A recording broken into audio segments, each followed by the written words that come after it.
चलिए तो अब रिवीजन करेंगे हम किसे, आधारभूत ढांचे का सिद्धांत। यह आधारभूत ढांचे का सिद्धांत कहने का तात्पर्य है ना, कि संविधान की मूल भावना, संविधान का मूल स्वरूप का यह सिद्धांत है। यह सिद्धांत सुप्रीम कोर्ट द्वारा केशवानंद भारती बनाम केरल राज्य में यह निर्धारित किया गया था 24 अप्रैल आपका 1973, है ना। और इसके तहत कहा गया था कि, है ना, संसद संविधान में, है ना, संशोधन तो कर सकती है, लेकिन वह संशोधन संविधान के आधारभूत ढांचा को नष्ट न करे, आधारभूत ढांचा के खिलाफ न हो, है ना, खिलाफ न हो। अब देखिए, अब विवाद यह आता है कि संसद और किसके, न्यायपालिका जुडिशियरी और आपको लेजिस्लेचर में आपको विवाद देखने को मिलेगा। क्या विवाद है कि किसे हम आधारभूत ढांचा का पार्ट माने और किसे आधारभूत ढांचा का पार्ट न माने। तो इस बात को, आधारभूत ढांचा को क्लियरली है जो आपको डिफाइन नहीं किया गया है, किसके द्वारा, सुप्रीम कोर्ट के द्वारा।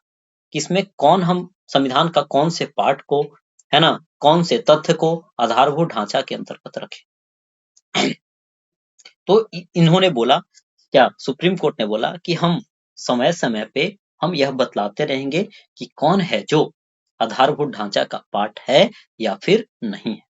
यह समय के हिसाब से चीजें क्या होगी, तय होगी। लेकिन फिर भी 1973 के बाद से अब तक की हम बात करें तो सुप्रीम कोर्ट के द्वारा टाइम टू टाइम बतलाया गया है कि कौन कौन सी चीजें आधारभूत ढांचा का पार्ट है ना। जैसे आप देखेंगे आधारभूत ढांचा, तो नॉर्मली आप देखिए, हम लोगों ने समझा भी इस चीज को बड़ा डिटेल में, है ना, कि जैसे घर है तो घर का बेस होता, बेस को यदि हटा दे तो घर ढह जाएगा, नष्ट हो जाएगा। वैसा ही संविधान का अपना कुछ बेस है, जो भावना है ना। तो उन्हीं बातों को यहाँ पे क्या किया गया है, आधारभूत ढांचा के अंतर्गत रखा गया है, जो कि याद करना हो तो बड़ा ही आसान सी चीजें। जो कुछ बातें प्रस्तावना में आपको दिखती है, जैसे हम भारत के लोग भारत को एक संपूर्ण प्रभुत्व संपन्न, तो यहाँ से कीवर्ड आप पकड़िएगा, है ना, कि जो नेचर बताता है भारतीय संविधान का, कि हम भारत के लोग भारत को एक संपूर्ण प्रभुत्व संपन्न, समाजवादी, लोकतंत्रात्मक, है ना, सॉरी क्या क्या बोल दिए भाई, हाँ, हम भारत के लोग भारत को एक संपूर्ण प्रभु संपन्न समाजवादी लोकतंत्रात्मक गणराज्य, सही तो बोल रहे थे।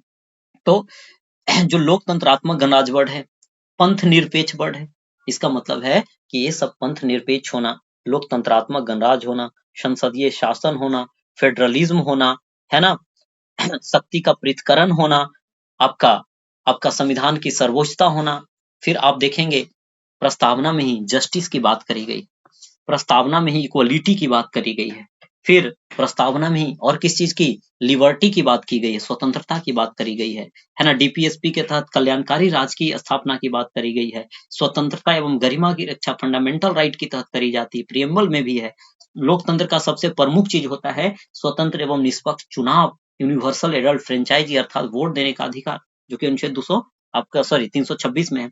इसके बाद न्यायिक पुनरावलोकन हो गया, जुडिशियल रिव्यू की बात हो गई, फंडामेंटल राइट और डीपीएसपी में क्या हो, कोऑर्डिनेशन हो, सामंजस्य हो, संसदीय प्रणाली, है ना, फिर संघात्मक प्रणाली हो गया, संविधान संशोधन की सीमित क्या हो गई, शक्ति हो गई, ये सभी चीजें। इसके अलावा आप देखेंगे न्यायपालिका की स्वतंत्रता बनी रहे, है ना, कुछ दशा में मूल अधिकार आपका हनन ना हो। तो ये सभी के सभी जो हैं आपके, ये सभी के सभी जो हैं आपके क्या हैं, तो आधारभूत संरचना के पार्ट है।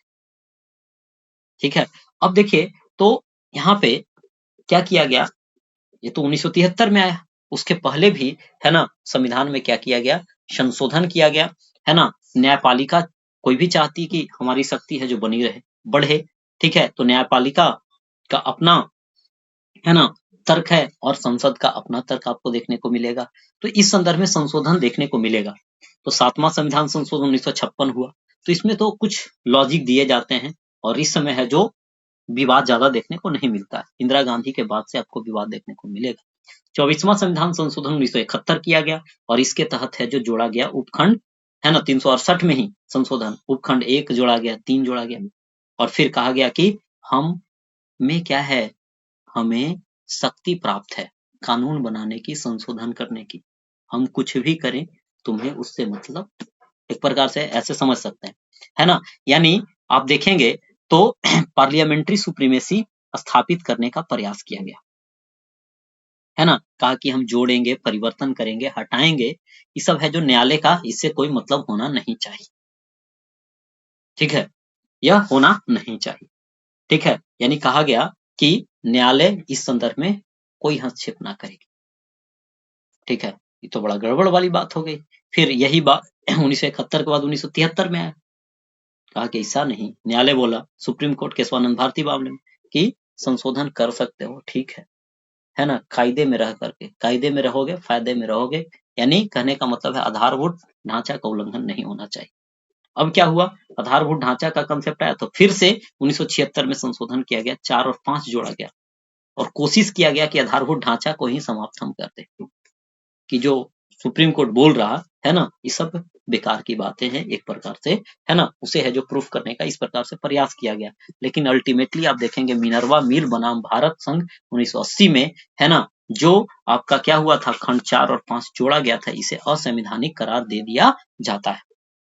और आपका क्या मूल ढांचा का सिद्धांत है जो अभी तक बना हुआ है और कई मामलों पे, है ना, आपका आपका यह है जो आधारभूत ढांचा के आधार पे सुप्रीम कोर्ट है जो फैसला देती रहती है और क्या पार्लियामेंट को है जो दायरे में रहने की, है ना, सलाह दी जाती है। तो यह है जो एक मोटे तौर पे आपका आधारभूत ढांचा का क्या है सिद्धांत है। इसे आप 2 बार 3 बार आप सुनते रहिए, ठीक है? पूरा देर आपने टाइम दिया, ठीक है? इसके बाद है जो आप सुन रहे हैं दोबारा, मैं रिकॉर्ड भी कर दे रहा, तो आप इसे स्पीड बढ़ा करके जब भी टाइम मिले आप सुन लीजिए, ठीक है? मेंस में शॉर्ट नोट्स लिखने के लिए आते हैं, वह भी आपका काम आ जाएगा। चलिए, तो फिर अब अगली हम कड़ी में देखेंगे संविधान के प्रमुख संशोधन को।